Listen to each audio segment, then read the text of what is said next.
We are joined now by Dr. Georges Benjamin, the Executive Director of APHA. So nice to meet you in person. I'm glad to be here, absolutely. This is an exciting time. Tell us what is happening at this week's convention. You know, we're going to bring about 13,000 of my closest friends together here in sunny San Diego to really think about the science and how we move an agenda forward that will improve the health of the American people. It's an important agenda and everyone needs to be involved. Talk to us about health equity. Why is that so important? Well, you know, people often get confused between this issue around equality, where you kind of give everybody the same thing, and equity, where people get what they need, and interestingly, even justice, which means that whatever we're giving them is right. And so what we're really looking for at this meeting is to make sure that we get equity. That means that people get what they need when they need it to improve their health. And what we mean by that, of course, is to get to their optimum health, whatever they possibly can achieve. Can you give us some specifics, anything APHA is doing to help achieve health equity?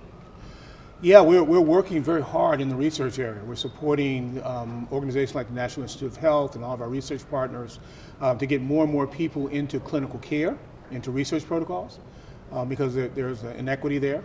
We're working very hard to make sure that we deal with equitable housing, equitable policies around jobs, dealing with immigration. These are things that people say, well, those are social things, that why are we fooling around with that? But they're equity issues. Let's talk about next year's theme, for science, for action, for health. Talk about how important science is to public health. You know, the world does not happen unless we focus on science. The earth is not flat. Climate change is real. And there are certainly disagreements about the facts, but that's what the scientific process is all about. Doing the research, trying to do better discovery, trying to improve in what we know.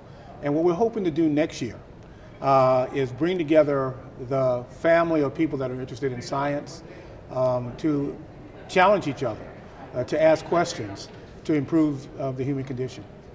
Thank you so much for joining us. Great to talk with you. Thank you.